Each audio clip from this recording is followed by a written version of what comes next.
आपण पाहत आहात BCCN न्यूज. शेतकरी दाम्पत्याचा विषारी औषध प्राशन करून आत्महत्येचा प्रयत्न.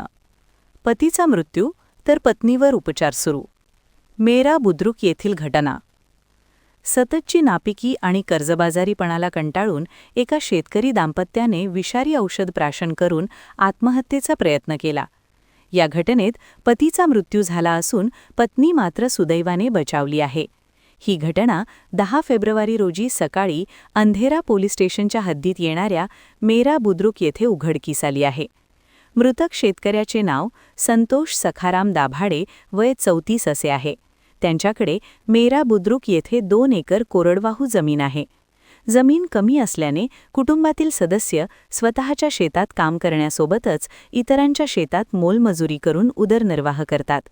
दरम्यान बँक ऑफ महाराष्ट्र मेरा खुर्द शाखेकडून सुमारे 1 लाख रुपयांचे पीक कर्ज घेऊन सोयाबीनची पेरणी करण्यात आली होती. मात्र नैसर्गिक आपत्तीमुळे सोयाबीनचे पीक पूर्णपणे नष्ट झाले. त्यामुळे कर्जफेडीची चिंता वाढून घरात तणावाचे वातावरण निर्माण झाले.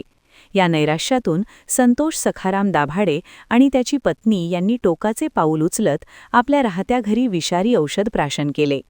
दरम्यान घटनेची माहिती मिळताच ग्रामस्थांनी या दोघांनाही तात्काळ बुलढाणा येथील जिल्हा सामान्य रुग्णालयात दाखल केले.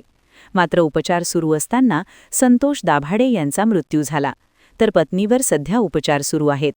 या दुर्दैवी घटनेमुळे गावात शोककळा पसरली आहे.